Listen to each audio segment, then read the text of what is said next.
नमस्कार दोस्तों, स्वागत है आप सभी का हमारे YouTube चैनल एग्जाम फैक्ट्स पर। इस वीडियो में हम लोग सौरमंडल के भाग 3 पर चर्चा करेंगे। भाग 1 और भाग 2 हम लोग पहले ही देख चुके हैं। यदि आपने वो नहीं देखा है तो आप उसको देख लें, आपको उनका लिंक डिस्क्रिप्शन बॉक्स में मिल जाएगा। चलिए शुरू किया जाए। पहला प्रश्न है, संयुक्त राज्य अमेरिका ने किस ग्रह की खोज के लिए गैलीलियो नामक अंतरिक्ष यान भेजा था? मंगल, बृहस्पति, नेपच्यून या फिर शनि? सही उत्तर है बृहस्पति, यानी कि बी ऑप्शन बिल्कुल सही है। अगला प्रश्न देखते हैं, मैगलन अभियान किस ग्रह से संबंधित है? मंगल, शनि, बृहस्पति या फिर शुक्र? तो मैगलन अभियान हमारा बृहस्पति ग्रह से संबंधित है। अगला प्रश्न देखते हैं, शुमेकर लेवी 9 धूमकेतु किस ग्रह से टकराया था? शुक्र ग्रह से, मंगल ग्रह से, बृहस्पति ग्रह से या फिर शनि ग्रह से? तो शुमेकर लेवी 9 धूमकेतु हमारा बृहस्पति ग्रह से टकराया था। अगला है, सूर्य के इर्द गिर्द परिक्रमा में निम्न में से कौन ग्रह अधिकतम समय लेता है? पृथ्वी, बृहस्पति, मंगल, शुक्र? तो जो सूर्य से सबसे अधिक दूरी पर होगा वो परिक्रमा में अधिक समय लेगा। तो इनमें से कौन अधिक दूरी पर है? देखिए, पृथ्वी, बृहस्पति, मंगल या फिर शुक्र? तो कौन सा है? बृहस्पति। सबसे निकट कौन होता है? बुध। उसके बाद कौन होता है? शुक्र, फिर पृथ्वी, फिर मंगल, फिर आता है बृहस्पति।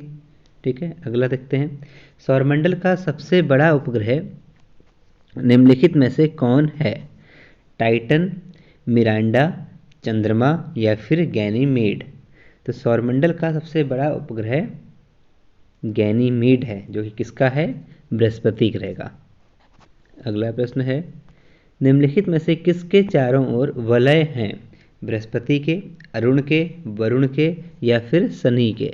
चारों ओर वलय किस ग्रह के पाए जाते हैं? शनि ग्रह के। अगला है, नासा के किससे संबंधित मिशन का नाम जूनो है? शनि ग्रह के, मंगल ग्रह के या बृहस्पति या इनमें से कोई नहीं? तो जूनो किससे संबंधित है? हमारा बृहस्पति ग्रह से। अगला प्रश्न है, सौरमंडल के बड़े उपग्रहों में से एक टाइटन निम्न में से किसका उपग्रह है? टाइटन किसका उपग्रह है? बृहस्पति का, शनि का, यूरेनस का या फिर नेपच्यून का? तो टाइटन हमारा है शनि ग्रह का। अगला है, शनि ग्रह है प्लूटो से ठंडा, नेपच्यून से ठंडा, नेपच्यून से गर्म या फिर जुपिटर से गर्म? तो शनि ग्रह के बारे में बताइए आप, कौन सा सही ऑप्शन होगा? तो शनि ग्रह हमारा नेपच्यून की अपेक्षाकृत गर्म है, सी ऑप्शन सही है।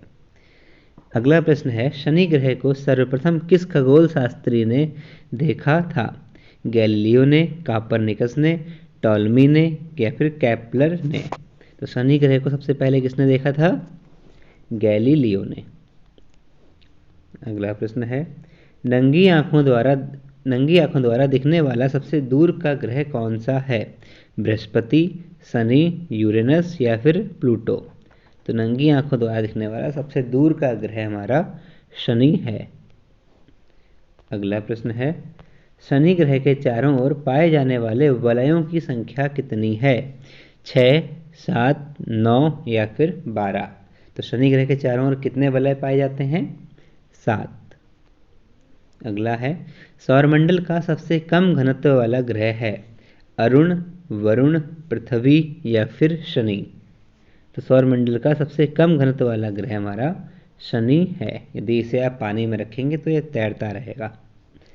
अगला प्रश्न है, सौरमंडल का दूसरा सबसे बड़ा ग्रह कौन है? अरुण, वरुण, शनि या फिर पृथ्वी? तो सौरमंडल का दूसरा सबसे बड़ा ग्रह कौन सा है? शनि। और पहला कौन होगा? बृहस्पति। सबसे छोटा कौन सा होगा? बुध। अगला प्रश्न है, शनि ग्रह का सबसे बड़ा उपग्रह है? टाइटन, एटलस, टेलेस्टो या फिर लापेटस? तो शनि ग्रह का सबसे बड़ा उपग्रह कौन सा है? टाइटन। अगला प्रश्न है, निम्न में से किस ग्रह के चारों ओर स्पष्ट वलय हैं? अभी ऊपर हमने देखा था कि किसके चारों ओर वलय थे? यूरेनस के, बृहस्पति के, शनि के या मंगल के? तो आंसर होगा शनि के। और कितने थे? 7। अगला प्रश्न देखते हैं, यूरेनस की खोज किसने की थी? हर्शेल ने, गैलीलियो ने, कापरनिकस ने या फिर केपलर ने? तो यूरेनस की खोज हमारे किसने की थी? हर्शेल महोदय ने। अगला प्रश्न, कौन सा ग्रह सर्वाधिक गैसों से घिरा हुआ है? बृहस्पति, प्लूटो, यूरेनस या फिर वीनस? तो गैसों से घिरा हुआ ग्रह कौन सा है? यूरेनस। अगला प्रश्न है, यूरेनस के कितने उपग्रह हैं? 27, 18, 10 या फिर 12? तो यूरेनस के कितने उपग्रह हैं हमारे? 27। अगला प्रश्न है, पश्चिम की ओर भ्रमण करने वाला ग्रह है? यम, अरुण, वरुण या फिर शनि? पश्चिम की ओर भ्रमण कौन सा ग्रह करता है हमारा? अरुण। इसे इंग्लिश में क्या बोलते हैं? यूरेनस। इसके अलावा एक ग्रह और है जो कि पश्चिम की ओर करता है, कौन सा होगा? वीनस। ट्रिक बताई थी आपको हमने, क्या? यू वी, यू और वी, यूरेनस और वीनस दोनों ही पश्चिम की ओर भ्रमण करते हैं। चलिए अगला प्रश्न देखते हैं, ओबेरॉन, टाइटेनिया, एरियल, अम्ब्रियल और मिरांडा, ये पांचों किस ग्रह के उपग्रह हैं?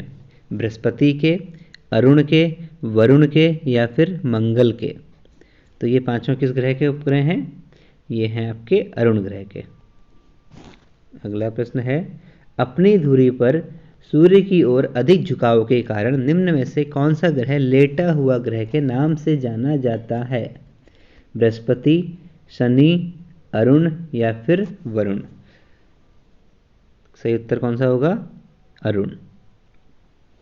अगला प्रश्न है, यूरेनस सूर्य के चारों ओर एक चक्कर कितने वर्षों में लगाता है? 29 वर्ष में, 48 वर्ष में, 84 वर्ष में या फिर 92 वर्ष में? तो यूरेनस सूर्य के चारों ओर एक चक्कर कितने वर्षों में लगाता है? 84 वर्षों में। अगला है, अन्य ग्रहों की अपेक्षा विपरीत दिशा में घूमने वाला ग्रह कौन है? नेपच्यून, प्लूटो, यूरेनस या फिर शनि? तो विपरीत दिशा में कौन सा घूमता है? यानी पश्चिम की ओर पूछा गया है, क्या आंसर आएगा? यूरेनस। अगला प्रश्न, कौन सा ग्रह हरे प्रकाश को उत्सर्जित करता है? बृहस्पति, शुक्र, यूरेनस या फिर वरुण? तो हरा प्रकाश किससे उत्सर्जित होता है हमारा? वरुण ग्रह से। अगला प्रश्न है, सौर परिवार के निम्न ग्रहों में से कौन सा ग्रह सबसे अधिक ठंडा ग्रह है? नेपच्यून, पृथ्वी, मंगल या फिर बुध? तो सबसे अधिक ठंडा ग्रह कौन सा है? नेपच्यून। अगला प्रश्न है, किस गैस की उपस्थिति के कारण वरुण ग्रह हरे रंग का दिखाई देता है? मीथेन के, अमोनिया के, नाइट्रोजन के या फिर हाइड्रोजन के? तो कौन सी गैस के कारण वरुण का रंग हरा दिखता है हमारा? मीथेन गैस के कारण। अगला प्रश्न है, निम्न में से कौन से दो ग्रह सहोदर भाई के नाम से जाने जाते हैं? बुध और शुक्र, पृथ्वी और शुक्र, बृहस्पति और शनि, अरुण और वरुण? तो सहोदर भाई किसको बोला जाता है? अरुण और वरुण को। अगला प्रश्न देखते हैं, सौरमंडल का सबसे छोटा ग्रह कौन है? बुध, शुक्र, मंगल या फिर पृथ्वी? तो सौरमंडल का सबसे छोटा ग्रह है हमारा बुध। अगला प्रश्न है, निम्न में से कौन सा ग्रह सूर्य और पृथ्वी दोनों से सर्वाधिक दूरी पर स्थित है? बुध, मंगल, नेपच्यून या फिर शनि? तो आप ये देखिए, इनमें सबसे अधिक दूरी पर कौन सा होगा? नेपच्यून। तो सही उत्तर है सी। अगला प्रश्न देखते हैं, वर्ष दीर्घतम होते हैं शनि पर, बृहस्पति पर, नेपच्यून पर या फिर पृथ्वी पर? जो सबसे अधिक दूरी पर होगा वो सबसे ज़्यादा टाइम लेगा घूमने में, तो उसी में सबसे अधिक उस पर वर्ष होंगे। तो कौन सा सही है? सी, नेपच्यून। अगला प्रश्न, सौरमंडल का बाह्यतम ग्रह कौन है? पृथ्वी, यूरेनस, नेपच्यून या फिर शनि? तो बाह्यतम ग्रह किसे बोलते हैं हमारा? नेपच्यून को। अगला प्रश्न है, यम अथवा कुबेर, इसे प्लूटो कहा जाता है, की खोज सन 1930 में निम्न में से किस खगोलज्ञ द्वारा की गई थी? क्लाइड टॉम्बैक, जॉन गेले, विलियम हर्शेल या जेम्स पी हब्बल? तो ये किसने की थी? क्लाइड टॉम्बैक ने। अगला प्रश्न है, निम्नलिखित में से किस आकाशीय पिंड को परिक्रमण और परिभ्रमण दोनों गति में बराबर समय लगता है? तो ऐसा कौन सा पिंड है जिसमें परिक्रमण भी और परिभ्रमण भी दोनों समान उसमें होते हैं? एक कौन सा होगा उत्तर? चंद्रमा।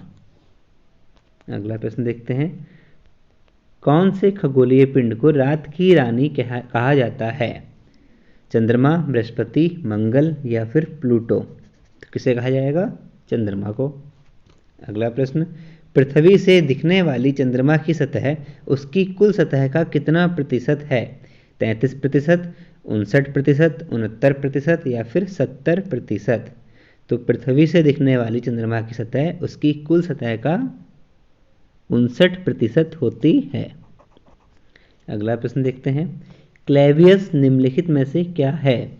बृहस्पति ग्रह का उपग्रह, चंद्रमा पर स्थित सबसे बड़ा क्रेटर, जलमार्ग से संपूर्ण ग्लोब का सर्वप्रथम चक्कर लगाने वाला इटली का नाविक, या उपयुक्त में से कोई नहीं? तो क्लेवियस क्या है हमारा? चंद्रमा पर स्थित सबसे बड़ा क्रेटर। अगला प्रश्न है, पृथ्वी एवं चंद्रमा के बीच स्थित अंतरिक्ष को किस नाम से जाना जाता है? अंतः अंतरिक्ष या बाह्य अंतरिक्ष, सिसलूनर या फिर इनमें से कोई भी नहीं? तो पृथ्वी एवं चंद्रमा के बीच स्थित अंतरिक्ष को हम लोग सिसलूनर के नाम से जानते हैं। अगला है, निम्नलिखित में से कौन सूर्य का ग्रह नहीं है? बुध, शुक्र, चंद्रमा या फिर नेपच्यून? तो इनमें से कौन सा ग्रह नहीं है? चंद्रमा, जो कि उपग्रह है किसका? पृथ्वी का। अगला देखते हैं, पृथ्वी का एकमात्र उपग्रह है डीमोस, चंद्रमा, टाइटन या फिर लापेटस? तो पृथ्वी का एकमात्र उपग्रह कौन सा है? वो चंद्रमा। अगला प्रश्न है, शांत समुद्र और तूफानों का महासागर निम्न में से कहाँ स्थित है? चंद्रमा पर, वरुण पर, बृहस्पति पर या फिर शनि पर? तो शांत समुद्र का हो या फिर तूफानों का महासागर, ये कहाँ है? चंद्रमा पर। अगला प्रश्न है, सी ऑफ ट्रैंक्विलिटी कहाँ पर है? पृथ्वी पर, सूर्य पर, जुपिटर पर या फिर चंद्रमा पर? सही उत्तर होगा चंद्रमा।